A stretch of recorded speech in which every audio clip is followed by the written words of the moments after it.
Back comes Niagara. Hammond flips it to Solomon. Raheem back to Hammond. Marcus Hammond was not open for the three, so he'll bring it back out. Feeds it in the baseline. This is Greg King. Spinning away from Rizzuto. Shot on the way. Good. Well, the purple. And Niagara looking to run. Here's Marcus Hammond into the front court. Bounce pass on the baseline to Fragala. Fragala thought about the three. Went into the defender. Now kicks it back out to Quacamenza, who finds Hammond. Marcus open. His three on the way. Good. Marcus Hammond with 6 points to lead the person, but credit Campbell with a strong move. Crossover dribble. Raheem Solomon in the paint. Goes off glass. That one no good. Gets his own rebound on the other side. Goes off glass again. Good. Oh, what a bucket. Digits if they can bury a three.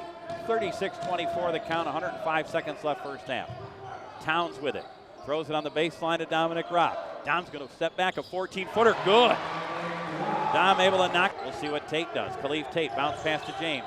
Towns in the corner to Hammond. Double team comes. 14 to shoot. James slams on the brakes in the corner. Marcus's three. Good! Three more for Marcus Hammond. Time to forget about that first half, second half underway. Khalif Tate with it now to Towns. Niagara the first possession. Up top of the key. Prochet is going to hoist a three. Good! Towns into the deep corner. It goes to Prochet. Marv's going to pull up a three on the way. Good! Marvin Prochet back-to-back threes. And Niagara's to within 5. On the left-hand bounce. Crossover dribble, takes it into the paint, jump stop, got the defender in the air, rises up, shot, good. Count the basket for Prochet, and the foul. And Marvin Prochet trying to make it 3 trips and 9 points. On him.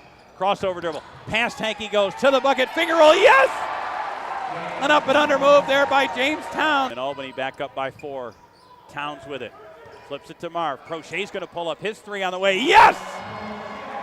Marv knew it when it was a third of the way there. Niagara to within 1. Riley just telling them to look to see if they are carrying the basketball. Are they palming the ball? Coach Casey wants Rob Riley to keep an eye on it. Here's Ahmad Clark all the way to the bucket. His shot. Give it to Dom. Now back up top. It comes to Barton. Chris Barton spinning on Rizzuto in the paint. Floater. No good. Gets his own rebound and drops it over the rim. Defense this trip. Here's Clark with it, 20 on the shot clock. Clark splits a double team, whips in the corner. That pass knocked away, stolen by Solomon. Along the baseline, or the sideline, he goes. Solomon, layup on the way, good! Count the basket and the foul. Layup on the way, no good. Offensive rebound, Campbell, he's in the paint. Ball fake, layup, no good, it rimmed out. Greg King pulls the rebound away to Prochet. 4 on 2 for Niagara. Pass in the corner, Solomon for the lead, yes! Raheem. Here's Clark around the defender. Whip pass. That one is stolen by Hammond. Here goes Marcus Hammond to the bucket. Layup. Yes! Niagara leads at 69-66. D1 game. Here's Luka with it. Niagara has the lead up to 5. Bounce pass Rizzuto with Solomon on him. Goes baseline on Raheem. Shot on the way. Blocked from behind by Prochet. King saves it before it goes out of bounds. Now. Good college basketball game down the stretch. Credit to them. I thought they made plays when they had to, when they came out and started well. We need to start better. That's on me, to have us more ready to go at the beginning of that game. And I do think we fought extremely hard in the second half and got a lead and had a couple opportunities. And we make a couple of those plays down the stretch, and it tips our way. So very pleased with how we fought and how we played in the second half. And it's important to do that for 40 minutes. At the end of the game, there are 2 guys. I mean, Healy and Clark, you held them in check for most of the second half, but they hit I think Healy hit a 3 and then Clark hit a drive. Is that just guys making plays, or you see something defensively that didn't work out? I have to look at the tape. I thought the 3 he made was very deep. Yeah. And credit to him. That's a good pull up and a shot. We needed to be out on that. They screened the top of the zone. It looked like we got screened, and he raised up and shot it. What's the second one you're talking about? The drive. It's just Healy hit on the baseline with the left hand. I think it put him up 3 again. Yeah, they cleared the side out and they drove it, and he made a tough shot. I thought James did a pretty good job of walling up, but he made it over. Yeah. What's the difference between the 2 halves for you? We played better in the second half. Yeah. I mean, there's no, there isn't a magic pill. There wasn't anything. We made a huge adjustment. We adjusted one thing and switched 4 on the ball screens, to get out a little bit more on shooters. I thought we did a better job of that in the second half. But there was no magic pills. I thought we had juice in the second half, and we played. You know, I think Marv's 2 quick fouls hurt us in the first half, and I did not want to bring him in and have him get a third in the first half. And guys off the bench did a good job of shoring us up and putting us in a position where we could, you know, bounce back in the second half. And like I said, I thought we had some good opportunities down the stretch. We just got to capitalize on them, and that's something that we have been doing really well. And some nights that happens, and some nights it doesn't. So you move on from it. Marv then comes back into the game after the break in the second half, and hits 2 big threes and a 3-point play to get you guys back in it. I mean, was he was itching to get out there? I think that kind of shows, right? Yeah, well, that's Marv. I mean, in my mind, he's you know, the best player in the league. So, you know, it doesn't surprise me. You know, it was very hard for me to not put him in and back in the first half.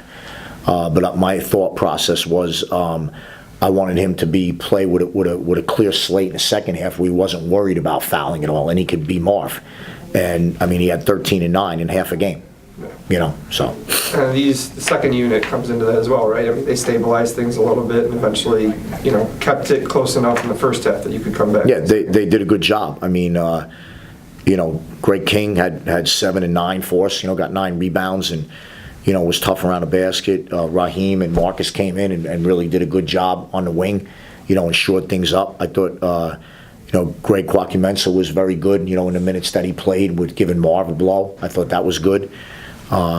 You know, so, you know, we did some good things. We needed to do like 1 or 2 more good things down the stretch to finish it, you know, and like I said, we have been doing that really well. You know, you're not going to run every single one of those off. You know, sometimes you're not going to make the play at the end, and you know, that you move on from, and we go on the road and go play in the league, and you know, next time we're in that situation, I'm fully confident that we'll make the plays. Marcus, you know, you guys both set, you know, career high points today. You guys have had a couple of big games down the stretch here the last few. Do you feel like you're coming into your own as a, you know, Division I basketball player, you know, 12 games in? Yeah, my coaches, they've been believing me in the whole season. The team too, they've been telling me to shoot the ball the whole time. I started off kind of slow, so I told myself I had to pick it up because I can't just be out there doing nothing, so I had to pick it up. And Raheem, same question for you. Do you feel like you're settling in? I feel like I'm settling very well. As time went on, a lot of players motivated me to keep pushing, go out there, shoot the ball, do what I do. And coaches too in practice. Everything comes from in practice to a game. So starting from in practice, that helped me big time to where I'm at right now. How's it help to have guys, you know, Marv and James, who, you know, Marv's a 4th-year guy, James a 3rd-year guy, but he's been playing big minutes his whole career. Like, how much does having guys like that help? It helps a lot because I look up to them as like big brothers on the court. So that right there, and then that pushed me to do what they doing, so I could become what they are, or even better. So right there, that pushed me a lot. Yeah, Marcus, when you come in like you did in the first half, with, you know, you're down big, and you hit a couple big shots that kind of sparked it. Is that just you're just trying to do anything to make a play to kind of right the ship a little bit? Well, like we was getting to some good sets in offense. We wasn't making like the easy ones, but my teammates was having good screens from me, and they started going under the ball screen. So I just had to shoot one.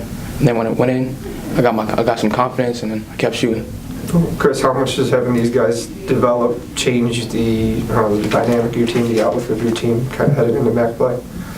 Well, I mean, I expect him to keep working on the court. I don't, you know, it doesn't really change any dynamic other than, you know, what I say all the time to every single guy. When we push a button, you got to be ready to go.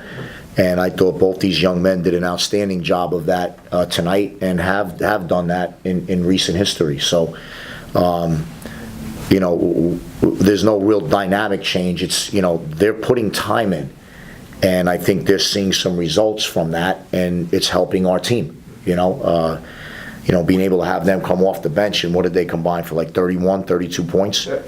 And they combined for 32 points and 10 to 21 from the floor and 5 threes. You know, 5 to 10 from 3. So that helps us. You know, but they earn that. You know, and they have, and you know, they need to keep going with that, and I'm sure they will, because that's their character. Is this about? I mean, you've seen a lot of freshmen in your career, obviously, coming through. Is this about the time where you start to see things click? You know, 10, 12 games into a career, or is that freshmen? Yeah. I don't think there's any formula for that. No. You know, I've seen freshmen come in and, you know, start and average, you know, 15 a game right away. You know, I've seen other freshmen who I call them climbers. You know, it takes them till their junior year before they get really good. I think it's individual for each person, you know, and so I don't think there's any specific equation as to when it comes together for them. But again, I'm not, you know, and these guys aren't, we're not thinking, well, it's come together now, because the next challenge is right around the end. They're playing well right now, and both of them are doing some really good things. And I expect they're going to continue to do them. But it's the continual work that gives them the chance to do that. And that's what they do every day. So, you know, and, you know, their credit to them, they're going to be happy with their performance today, but they're going to be extremely disappointed that we lost. And they're going to put their time in to help us win, because that's more of their concern than their individual achievement.